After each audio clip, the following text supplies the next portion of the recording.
10여 분 동안 최순실 씨가 반말투로 질문 공세를 했다고 하는데요. 이게 법정에서 가능하다는 것도 저는 대단히 놀랍습니다.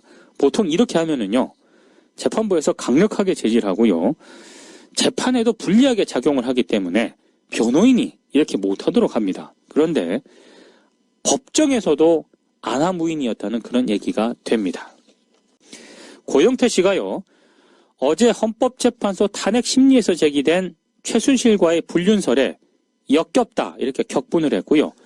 최순실은 고영태를 향해서 신용불량자의 마약 전과가 있다고 주장을 했습니다. 설전이 벌어졌는데요. 특히 최순실 측은 고영태의 사적인 부분을 집요하게 파고들었습니다. 최순실 측은 신용불량자가 된 적이 있냐, 최순실을 이용해 채무를 해결하려 했던 적 있느냐, 이렇게 쓸데없는 걸 물었고요. 고영태는 이 사건과 관련이 없다며 불쾌했습니다. 최순실 측이 최순실에게 받은 돈이 제법 되냐 이렇게 물으니까 이때 고영태 씨가 좀 폭발을 했습니다. 증거도 없으면서 아무거나 갖다 붙여서 신성한 법정에서 장난을 치느냐 이렇게 화를 냈다고 하는데요. 변호인에게 공격을 맡기고 고영태 증인을 듣던 최순실도 이 장면을 지켜보며 고개를 가로젓거나 노려보기를 반복을 했습니다. 조선일보 실린 기사를 좀 보면은요, 최순실이 이렇게도 얘기를 했다고 합니다. 신용불량 걸려 있어서 통장 거래가 안 됐지 않냐 이렇게 얘기를 하니까 고영태 씨가 저는 모르는 얘기다 이렇게 얘기를 했고요. 그러니까 최순실이 왜 몰라? 그리고 고민으로 법원에서 개명하려고 했는데 마약 전과가 나와 가지고 못했잖아 이렇게 얘기를 했고요. 고영태는 그거는 무조건 아니고 이렇게 응수를 했다고 합니다. 두 사람의 감정이 갈수록 격해지니까 재판장인 김세윤 부장판사가 아직 물어볼 게 더 남았어요. 시간이 많이 늦었는데 하면서 제지를 하기도 했다고 합니다. 진짜 유쾌하죠. 막장 드라마라고 얘기하지만 국민들은 그 막장 드라마가 그 목표가 어디 있는지를 알고 있지 않습니까? 예. 그러니까 이렇게 치정으로 몰고 가고 불륜으로 몰고 가서 그들이 원하는 목표는 뭘까요? 그 손자까지 둔 그 할머니죠. 예, 예. 할머니로 불리우는 최순실 할머니. 최순실이라는 60대 여자가 예. 20살이나 아래인 자기들이 주장하는 업소 출신의 이 남자와 예. 자기들이 스스로 지금 불륜을 맺었다라고 주장하고 있지 않습니까? 뭔가 예. 이상하지 않습니까? 본질을 흐리려고 그 부분을 자꾸 사생활 쪽 이야기만 건드린다 이 말씀이세요? 그러니까 보통 사람들로 생각하면 이것은 아니라고 부정을 해야 될 그럴 정말 이루 눈 뜨고 볼 수 없는 이런 막장 드라마 같은 얘기를 자기들이 주장하고 있지 않습니까? 최순실 씨 측에서 어제 그 부분 네. 계속 얘기했어요. 네. 오히려 부정을 해야 되는 부끄러운 일인데 그렇죠. 자꾸 그 얘기를 하고 있는 게 참 이상하다. 유치하다. 한마디로. 그렇죠. 이게 유치 정도로 표현이 안 됩니다. 왜 그럴까요? 그렇게 창피한 일을 앞으로 내세우면서까지 숨기고 싶은 뭔가 비밀이 있는 거죠. 차라리 그쪽 창피한 게 나을 정도로 그렇죠. 더 치명적인 게 있다. 그렇죠. 그렇죠. 근데 그 목표에는 예. 제가 보기에는 두 사람이 목표가 함께하고 있는 거죠. 박근혜 대통령과 최순실. 아하. 박근혜 대통령 입장에서는 그 이재경 변호사 하는 걸 보면요. 예. 이 박근혜 대통령과 최순실의 관계를 끊으려고 하잖아요, 지금. 그렇죠. 그렇죠. 이 끊으려는 노력을 하고, 예. 최순실은 자기가 했던 그 지금 국정농단의 모든 것들을 예. 이 고영태와 차은태한테 밀리고 있지 않습니까? 미루고 있습니다. 근데 이것이 이 국민을 정말 모르고 오는 건지 저는 너무 정말 참 한심하다고 생각을 합니다. 그러니까 박근혜 대통령은 최순실 씨한테 미루고 최순실은 그렇죠. 고영태, 차은택한테 그렇죠. 미루고 이런 식으로 가고 있어요 지금. 예, 그 과정에서 이제 시민들한테 국민들이 이것을 제대로 보지 못하게끔 눈을 흐리는 거죠. 예. 이 얘기들을 앞으로 내세움으로써. 알겠습니다. 한마디로 표현하자면 어제 공판 유치하다 이러셨는데. 유치하다는 말로도 표현이 잘 안 됩니다. 반말을 호도하고 있죠. 그래. 국민들의 시선을 흐리기 위해서.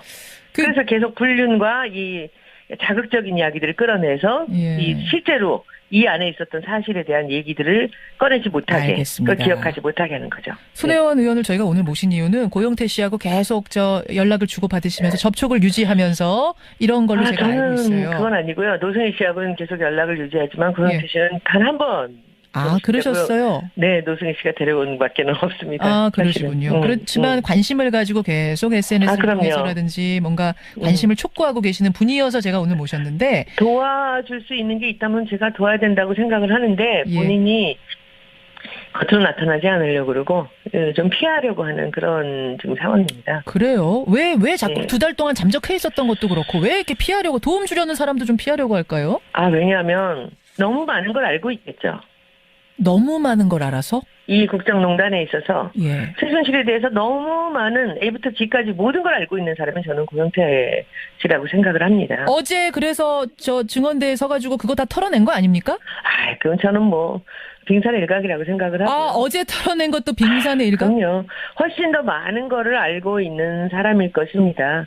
그래서 더 위험하다고 저는 생각을 하는데 본인이 나와서 그냥 여기서 다 풀어야 되는데 본인이 말하고 싶지 않은 것이 있을 것이고 그저 숨기고 싶은 것이 있기 때문에 아마도 그 노승희 씨 같이 속 시원하게 이야기를 하거나 나오지 않는 거라고 저는 제 생각엔 그렇게 추측을 합니다. 그렇게 판단하고 계시는 거. 너무 많은 어마어마한 것들을 알고 있는데 그것들을 어디까지 털어놔야 될까 이 부분도 정리가 사실은 좀 혼란스러운 상황. 이렇다 보니까 그렇죠. 잠적하는 게 아닌가. 오랫동안 둘이 알고 지냈지 않았습니까? 그렇죠. 그리고 알았죠. 그 어제 뭐 인사 문제를 저 노승일과 고영태가 다 했다, 차은택이 다 했다. 아니 그 사람들 데려온 게 누군데? 네, 그리고 또 하나는 얼마나 인력이 풀이 없으면 그런 사람들한테 사람을 추천받았었습니까? 그러니까요. 그리고 지금 와서는 그것을 핑계 대고 있고 그들이 잘못해서. 그들이 사람을 잘못 선택해서 하지 나는 죄가 없다. 대통령도 똑같이 얘기하고 있지 않습니까? 그렇죠. 교문수석과 장관과 차관급의 모든 인사를 다 차은택의 사람으로 고영태의 사람으로 K스포츠 미르재단을 다 해놓고. 알겠습니다. 어제 그 나온 얘기들 제가 잠깐만 요약을 해볼게요. 뭐냐면 최순실 씨가 연설문 수정하는 걸 내가 봤다. 또 최 씨가 K스포츠 재단 관련 내부 보고서를 박근혜 대통령에게 전달했다는 얘기 들었다.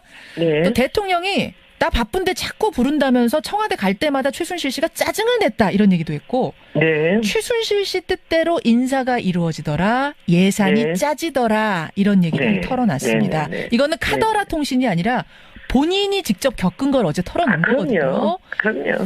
이 부분 중에서도 조금 전 말씀하신 그 인사 개입 문제 저는 그게 굉장히 심각하게 들렸어요. 뭐냐면 최순실 씨가 김대섭 인천공항 세관장 임명에도 관여했다. 나한테 누구를 시켰습니까? 그러니까요. 나한테 누구 시키는 게 좋겠냐고 물어서 난 잘 몰라갖고 류상영 부장한테 물었더니 김대섭이라는 사람이 이력서를 가져왔다. 그 후에 류상영하고 내가 김대섭을 만났고 상품권을 건네받았다. 그 상품권이 최순실 씨한테 전달된 걸로 안다. 그럼 이거는 지금 고영태 증언대로라면 상품권 받고 인천공항 세관장 자리를 판 거잖아요. 내가 외식한 거죠. 아무것도 아닌 게. 그거 지금 이거를 지금 이게 새로운 게 아니고요. 차은택이 했던 지금까지 교문수석, 문화부 장관, 문화부 차관, 그 모든 것들을 한번 보십시오. 그뿐이겠습니까? 그러니까. 청와대 관련되는 사람들도 지금 최순실이 인사를 했다라는 정황이 드러나는 사람들이 여럿이 있는 거 아닙니까? 그렇죠. 과연 인천공항 세관장 자리뿐이었겠는가? 지금까지 알려진 그것뿐이었겠는가라는 생각해서. 근데 박 대통령 지금 말합니다. 헌재에 제출한 준비 서면 보면요. 대통령은 최순실을 평범한 가정주부로 알고 있었다. 그러니까 그걸 끊고 있는 거죠, 지금. 평범한 가정주부로 정말 알았을 가능성은 전혀 없겠습니까? 말도 안 되는 얘기죠. 국민을 뭘로 보고 그런 식으로 얘기를 합니까? 일을 맡아 들어가고 1시간에 한 번씩 전화를 했다는데 못 입는 거 하나 뭐 하나 본인 스스로 결정 안 하고 최순실한테 연락을 했다는 건데 마치 엄마같이. 아하, 알겠습니다. 자신과 선긋기 하기 위해서 계속 평범한 가정주부라고 이야기를 하고 있다. 어제 얘기 중에 아주 재밌는 얘기 하나 있는데 그 이성환 씨가 나왔잖아요. 이성환 씨 오전에 나왔죠. 네, 근데 이성환 씨가 그 강가의 고수부지에서 했던 얘기들을 하니까 최순실이 깜짝 놀라잖아요. 너 녹음 안 하기로 했잖아라고 얘기를 하잖아요. 서로 핸드폰 놓고 만나기로 했는데 너 그거 내 말 어떻게 녹음했어? 이렇게 물었잖아요. 그러니까 그것도 웃기지 않아요? 그 핸드폰을 놓고 한 게 아니라 옆에서 고영태 씨가 그 이성환 씨한테 핸드폰을 이제 맡겼다는 거 아닙니까? 고영태 씨한테. 맡겼다는 어린이를 했고. 그러니까 그것도 그 얘기를 얼떨결에 한 거잖아요. 그런데 이성환 씨는 이 사람이 하도 말을 바꾸고 믿을 수가 없으니까 모함을 하고 그러니까 미리 작은 녹음기를 준비를 해간 거죠. 주머니 속에. 그렇죠. 그렇죠. 그리고선 이것을 딱 내놨는데 거기서 얼떨결에 너 녹음 안 했는데 무슨 소리야 라고 튀어나온 거죠.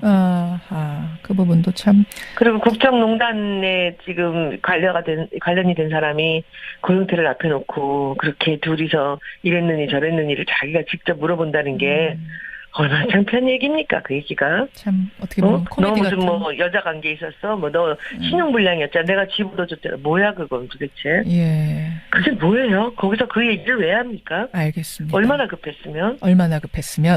네, 얼마나 숨기고 싶은 게 많았으면. 그죠? 그쪽으로 틀어가는 거죠. 국민들이, 시청자분들이 잘 보셔야 됩니다. 예. 본질을 정확히 꿰뚫으면서 이 재판들 봐야 된다는 그렇죠. 말씀인데. 근데 지금 대통령 탄핵 심판에서도 고영태 씨가 증인으로 채택이 돼 있어요. 이거는 박 대통령 측이 원해서 증인으로 채택이 된 건데, 근데 안 나가고 있습니다. 여기는 어떻게 나갈까요? 안 나갈까요? 고영태 씨가? 고영태 씨가 잘 겉으로 나오지 않으려고 그래요. 그리고 마음의 상처를 너무 많이 입어서 될 수 있으면 얼굴을 드러내지 않으려고 하고 있기 때문에 아마도 아무데나 쉽사리 나오는 대로 다 나갈 것 같지는 않다라는 게 제 추측이고요. 네. 그렇다면은 특히 이건 박 대통령 측이 요청한 자리이기 때문에 나가면 굉장히 다른 쪽으로 호도될 가능성이 있다. 이 부분을 염려하는 거겠군요. 네네. 예. 그리고 지금 우리가 박사모라고 얘기를 하지 않습니까? 국회에도 박사모가 있습니다. 무슨 말씀이세요? 아침마다 임시국회 열릴 때마다 저는 친박 국회의원들이라고 얘기하는 대신에 박사모 국회의원들이라고 얘기하고 싶어요. 전 그 3선, 4선, 5선 의원들이 모두가 다 나와서 피켓을 들고 이미 그 징계를 받은 표창원 사퇴하라는 거를 아침마다 붙잡고 외치고 있는데 제가 그 장면을 이렇게 보면서 이 사람들이 후한무치하기는 최순실이나 박근혜 대통령이나 똑같구나. 이 사람들이 일맥상통하고 있구나라는 거를 느낄 수 있습니다.